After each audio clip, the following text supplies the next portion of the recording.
para guru hebat, perkenalkan nama saya Nurul Azizah. Saya guru IPA di SMP Negeri 6 Tanjung Pandan dan merupakan peserta BIMTEK Kalap UPI gelombang ke-38 yang dilaksanakan secara daring.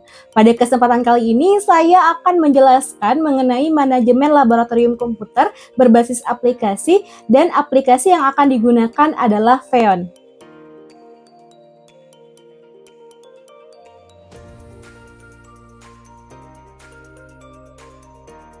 Baik Bapak Ibu, sebelum saya masuk ke Pheon, saya ingin menjelaskan secara singkat mengapa sih digunakan manajemen laboratorium komputer berbasis aplikasi. Nah, tujuan digunakannya manajemen laboratorium berbasis aplikasi itu adalah untuk membantu pengelola laboratorium komputer dalam menjalankan fungsi manajemen terkait dengan laboratorium komputer sebagai upaya untuk meningkatkan efektivitas dan efisiensi dalam kegiatan manajemen laboratorium komputer.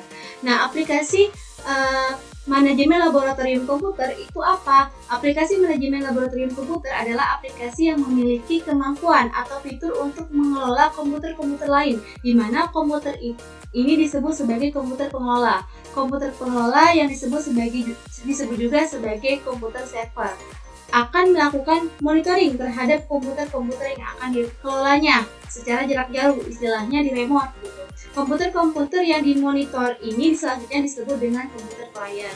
Nah, syarat terjadinya monitoring antara komputer server dengan komputer klien itu adalah mereka harus berada di dalam satu jaringan yang sama, baik secara baik menggunakan kabel maupun menggunakan nirkabel.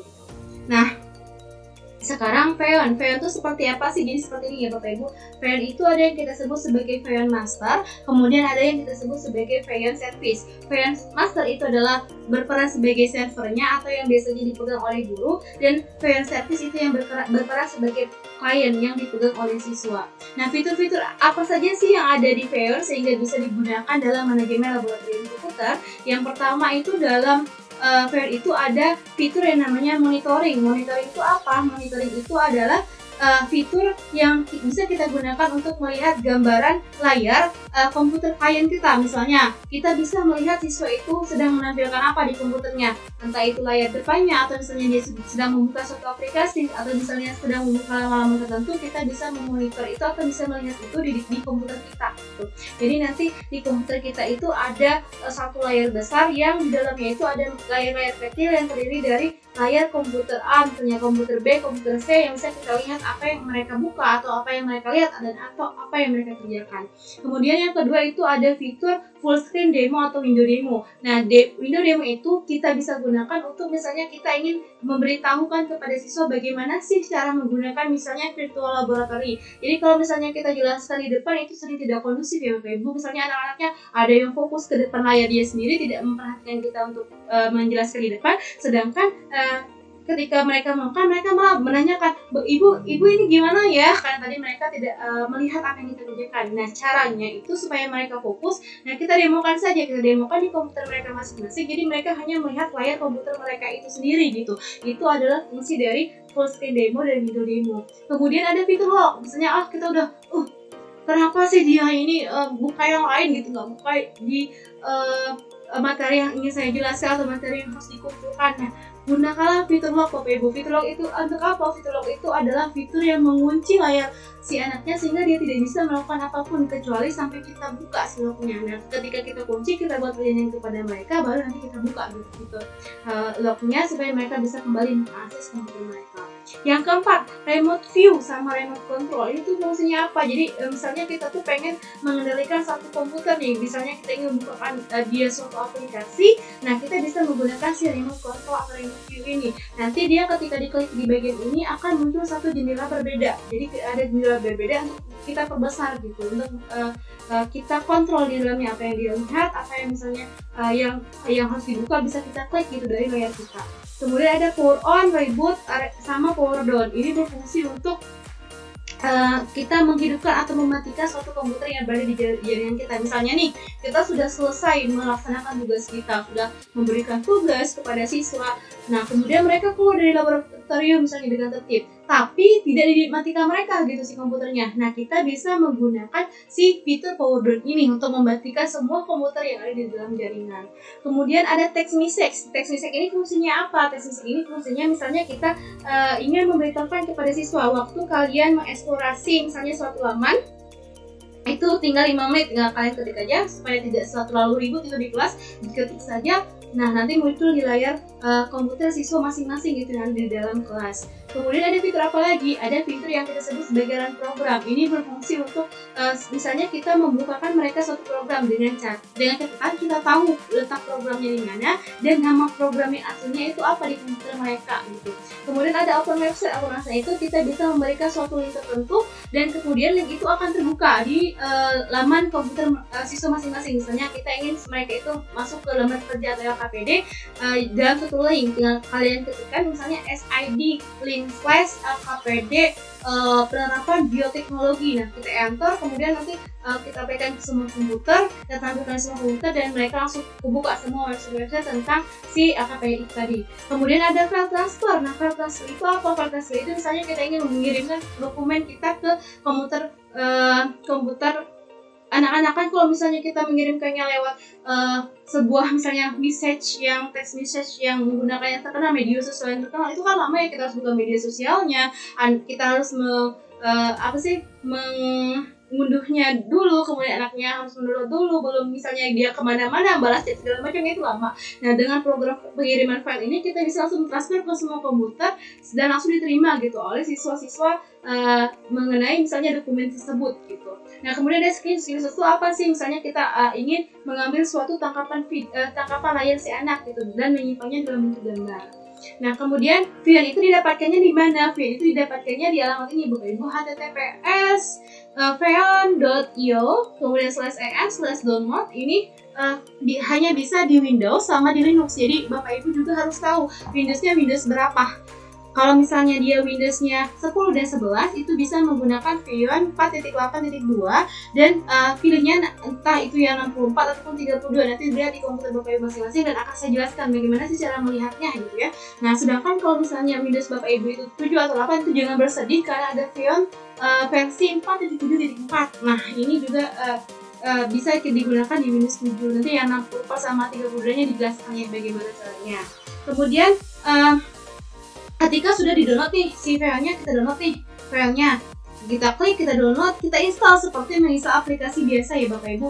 Tinggal diklik di bagian download, kemudian klik di bagian yang terdownload tadi 2 kali, di run, kemudian nanti di next sampai ke bagian cost component yang ini tulisannya itu ada yang harus Bapak Ibu checklist untuk yang bagian master atau pemantau atau guru atau ya sebagai sampelnya itu keduanya, bagian file master sama interception driver. Sedangkan untuk yang siswa atau yang klien atau yang service-nya itu cukup Bapak Ibu centang bagian interception drivernya saja ya, yang file masternya dikosongkan saja, itu untuk siswa. Jadi ada perbedaan yang di bagian instalasinya, jangan sampai salah ya Bapak Ibu. Sekali lagi jangan sampai salah, saya tekankan lagi kalau misalnya instalnya jangan sampai salah di bagian ini.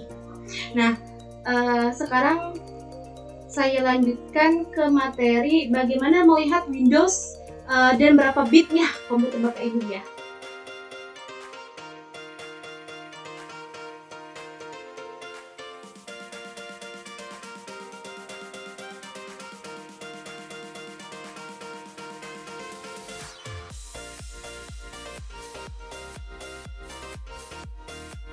Baiklah Bapak Ibu, saya akan menjelaskan bagaimana saya bisa tahu komputer saya itu Windowsnya Windows berapa, bit berapa, itu dari langkah-langkah yang akan saya lakukan sekarang. Yang pertama yang harus Bapak Ibu lakukan itu adalah melihat atau mencari bagian yang ada tulisannya File Explorer atau yang seperti ini gambarnya. Tinggal Bapak Ibu klik kiri, kemudian setelah itu muncul layar seperti ini, tinggal klik bagian This PC, kemudian klik kanan di bagian This PC akan muncul Properties, ini tinggal diklik kiri lagi. Kemudian setelah itu Bapak Ibu mulai siapkan kertas dan pulpen untuk mencatat bagian yang saya tunjukkan ini. Pertama Bapak Ibu itu catat di bagian device name-nya kemudian Bapak Ibu catat di bagian sistem tipenya dan edisinya di bagian bawah. Nah, yang ini. Device name yang ini Bapak Ibu harus tulis dengan detail, huruf kapitalnya detail, huruf kecilnya detail, ada tulis strip, ada huruf tulis huruf. Nah, ada angka tulis angka ya Bapak Ibu. Contohnya di sini device name saya itu adalah desktop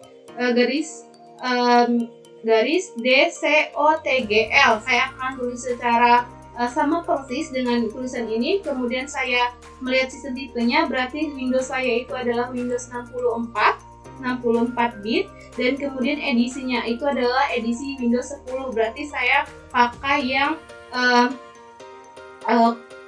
Xeon versi yang untuk Windows 10. Jadi saya ulangi lagi, edisinya yang Bapak tulis Windows 10, kemudian sistem tipenya 64, dan kemudian device name-nya. Yang device name-nya khusus tulis sama persis dengan tulisan yang ada di komputer yang akan dijadikan sebagai Xeon Master dan Xeon siswa ya Bapak Ibu. Jadi satu-satu komputer tersebut Bapak Ibu tulis device name-nya itu apa.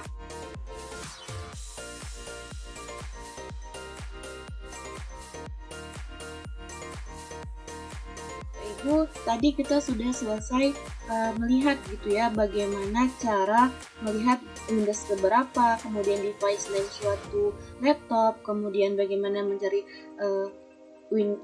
bit keberapa gitu. Nah, sekarang kita akan melakukan bagaimana sih cara menginstal Xeon gitu ya. Nah, pertama yang harus Bapak Ibu lakukan itu adalah membuka browser apapun yang ada di komputer Bapak Ibu, kemudian cari kemarin yang tadi saya perlihatkan itu adalah bagaimana cara membuka Xeon. Silakan tulis aja xeon.io and download, silakan langsung di enter aja. Kemudian tadi disesuaikan dengan komputer Bapak Ibu, saya itu Windows 10, kemudian dia itu 64 bit, jadi saya akan mendownload yang Windows 64 bit. Nah, lihat di sini ada downloadannya. Kemudian ketika dia sudah full seperti ini, tinggal dilihat saja. Nah, langsung diinstal ya Bapak Ibu. Tinggal Bapak Ibu install, klik 2 kali, klik kiri 2 kali, kemudian tinggal langsung yes aja. Do you want allow this application? Yes, your device, tinggal di yes aja. Kemudian setelah itu tunggu beberapa saat ya Bapak Ibu. Nah, akan muncul seperti ini, tinggal Bapak Ibu next. Kemudian I agree ke bawah saja kalau misalnya mau, karena kalau saya udah langsung aja I agree. Setelah itu next lagi, setelah next ini, nah yang ini nih Bapak Ibu, choose components yang ini, karena ini adalah komputer yang saya pakai itu adalah komputer masternya atau komputer gurunya, jadi saya akan mencentang kedua komponen ini, jadi tinggal diinstal saja bagian yang ini, tinggal di install tadi ya Bapak Ibu, tunggu sebentar sampai dia loadingnya selesai. Setelah itu baru kita ke finish, nanti akan muncul seperti ini Bapak Ibu, ada Xeon konfiguratornya gitu. Nah, kita tutup dulu tab yang di belakangnya. Nah, langsung ada seperti ini. Nah, apa sih yang harus Bapak Ibu lakukan pertama kali? Nah, yang pertama kali Bapak Ibu lakukan itu adalah di sini di bagian metodenya. Di bagian metodenya itu Bapak Ibu yang awalnya misalnya masih logon authentication, Bapak Ibu ganti ke key-file authentication gitu ya. Diganti di bagian ini, kemudian kalau ini selesai diganti, langsung aja ke authentication case yang di sebelah sini. Itu tinggal diklik aja, klik kiri, kemudian baru create key pair. Nah, untuk di sini saya memudahkan saya misalkan saja saya akan membuat grup itu atas nama misalnya laboratorium atas nama saya gitu ya, laboratorium Nurul Azizah. Oke, tinggal diokekan saja. Kemudian tunggu, nah akan muncul seperti ini. Newly create paper has been saved to C. Nah, kayak gini nih, sudah saya perbesar ya Bapak Ibu biar kelihatan.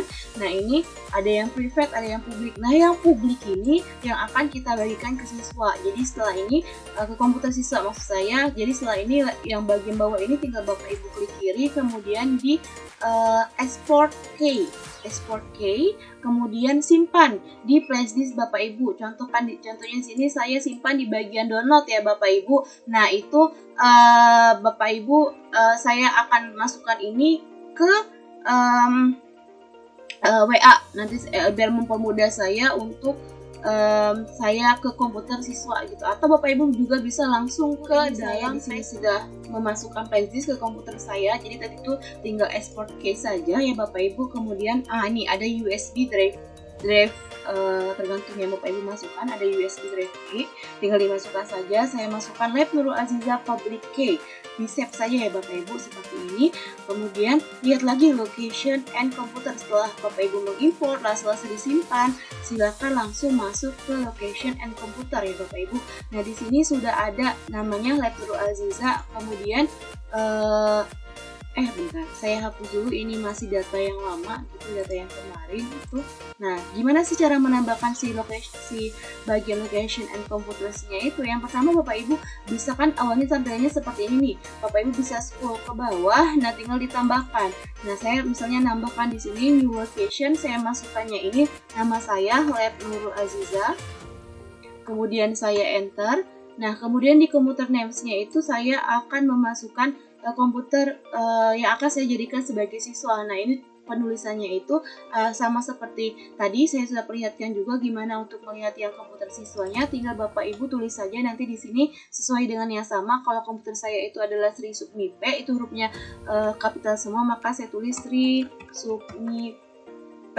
Nah huruf kapital semua. Nah setelah itu, setelah kita tulis di bagian name, nah ini Bapak Ibu copy saja, copy. Kemudian Bapak Ibu di bagian host address atau IP itu Bapak Ibu paste saja. Nah seperti ini. Kalau sudah selesai seperti ini, tinggal Bapak Ibu apply. Oke, tinggal di yes saja. Oke.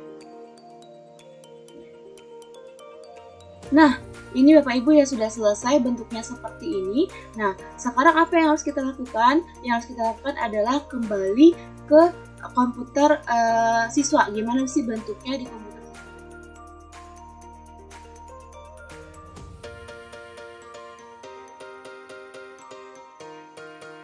Saya sudah membuka yang komputer siswa dan sedang mau menginstal gitu bagian Peon yang akan saya gunakan gitu. Nah ini contohnya saya tidak bisa Nah seperti ini, jadi Bapak Ibu misalnya sudah datang seperti ini, tinggal lanjutkan untuk komputer siswa, kemudian saya setuju, kemudian lanjut lagi. Nah ini di uncentang bagian Peon 4 nya, jangan dicentang, jadi tinggal interception driver saja, langsung baru diinstal ya Bapak Ibu. Nah seperti ini. Jadi kita tunggu dulu bentuk penginstalannya, jadi bisa selesai atau tidaknya gitu ya. Kita tunggu dulu proses menginstalnya. Nah sudah seperti ini, tinggal diklik selesai saja. Nah sudah. Ketika Bapak Ibu sudah selesai menginstal Feon di komputer siswa itu, dan jangan lupa ya yang bagian centang cost komponennya hanya di centangnya itu hanya ada satu yang dicentang, jadi di bagian Feon masternya itu di uncentang gitu ya. Nah setelah itu akan muncul bentuk konfigurasi seperti ini. Nah Bapak Ibu tinggal pilih bagian yang umumnya, kemudian di bagian metodenya itu pilih di key-file authentication. Kalau misalnya masih belum berubah, tinggal Bapak Ibu ganti gitu ya dari logon ke key-file. Nah kalau sudah seperti ini, Bapak Ibu langsung masuk ke kunci autentikasi, tinggal impor kuncinya. Pastikan presis Bapak Ibu sudah masuk, atau misalnya si kuncinya itu sudah Bapak Ibu download, misalnya kalau misalnya dikirim ke WA sudah Bapak Ibu download gitu. Nah ini tinggal Bapak Ibu masukkan kuncinya. Saya sudah masukkan ke dalam presis, jadi saya ngambil dari presis drive USB D ini, tinggal Bapak Ibu buka. Nah seperti ini, tinggal dimasukkan saja, diokekan saja, kemudian diokekan lagi, akan muncul seperti ini. Setelah selesai, masuk ke bagian lokasi dan komputer, saya buka lebih lebar, kemudian dibuka lokasi dan komputer, saya scroll ke bawah, tinggal ditambahkan saja. Ini lokasinya tinggal diganti dengan sama persis ya Bapak Ibu, tulisannya Lab Nurul Azizah, ini yang saya tadi. Nah Lab Nurul Azizah sudah selesai seperti ini, tinggal Bapak Ibu apply, di-yes-kan saja. Nah untuk konfigurasi siswa itu sudah selesai sampai tahap ini, dan kita sudah bisa melihatnya di komputer guru gitu ya Bapak Ibu.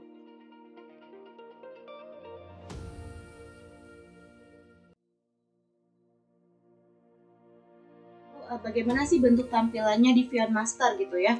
Klik 2 kali di bagian Feon Masternya, kemudian tunggu sebentar sampai aplikasinya itu kebuka. Bapak Ibu bentar, oke. muncul seperti ini. Nah, sudah ada satu komputer yang masuk ke sini. Nah, fitur-fiturnya itu seperti apa? Fitur-fiturnya yang pertama itu ada monitoring. Monitoring itu apa? Monitoring itu kita hanya melihat gambaran umum siswa itu membuka apa. Misalnya dia membuka Google Chrome itu kelihatan, atau dia membuka dokumen yang lain itu kelihatan gitu di bagian monitoring. Kemudian ada fitur demo. Demo itu seperti apa? Jadi Bapak Ibu misalnya ingin ke satu komputer saja nih, sehingga hanya satu komputer gitu ya. Tinggal diklik kiri aja masuk ke demo. Misalnya saya ingin memperkenalkan tentang Feon itu seperti apa, itu jadi saya tinggal klik saja bagian full screen demo saya. Nah, ini nanti saya akan kasih tahu ke siswa bentuk-bentuk dari misalnya fitur-fitur Feon itu seperti apa untuk bentuk Feon Master gitu kan. Mereka kan bukan master, sedangkan saya ini master gitu. Jadi saya ingin menjelaskan ke mereka tampilan yang muncul di siswa sama persis dengan tampilan yang ada di komputer kita gitu. Kemudian kita unscreen dulu atau stop demo dulu.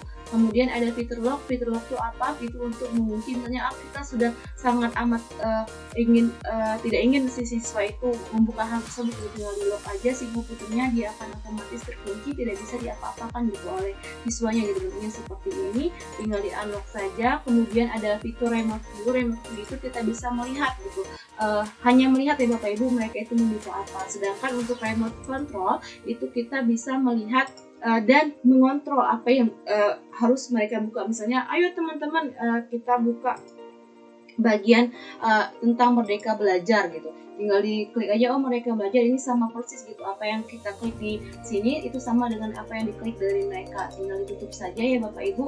Kemudian setelah itu ada fitur open website. Nah, open website itu seperti apa? Misalnya saya ingin mereka itu membuka tentang materi saya. Tinggal saya masukkan link websitenya. Ini contohnya, ini adalah salah satu LKPD yang saya buat gitu. Nah, sudah ada linknya, saya ingin mereka membuka hal tersebut. Nah, saya tinggal tuliskan saja linknya, nanti browser mereka akan terbuka gitu. Oke, saya salah tulis link, tapi bentuknya seperti itu ya, sama saja. Nah, tinggal di open website, kemudian ada text message. Text message itu apa? Kita ingin misalnya memberitahukan, oke, misalnya kita tuh sedang ujian, tapi anak-anaknya pada ribut, kita sebut aja seperti ini, misalnya jangan ribut. Oke. Nanti akan muncul di komputer mereka, kita view dulu ya Bapak Ibu. Nah, jangan ribut, dari pesan dari gurunya, jangan ribut kelihatan gitu ya. Nah, setelah itu diokekan dari mereka, kita ke bagian screenshot. Kita misalnya ingin memberitahu kepada mereka apa yang mereka kerjakan di situ ya, tinggal di screenshot saja. Oke, satu have been taken successfully, artinya sudah tersimpan gitu di komputer kita hasil screenshotan kita tadi berupa gambar.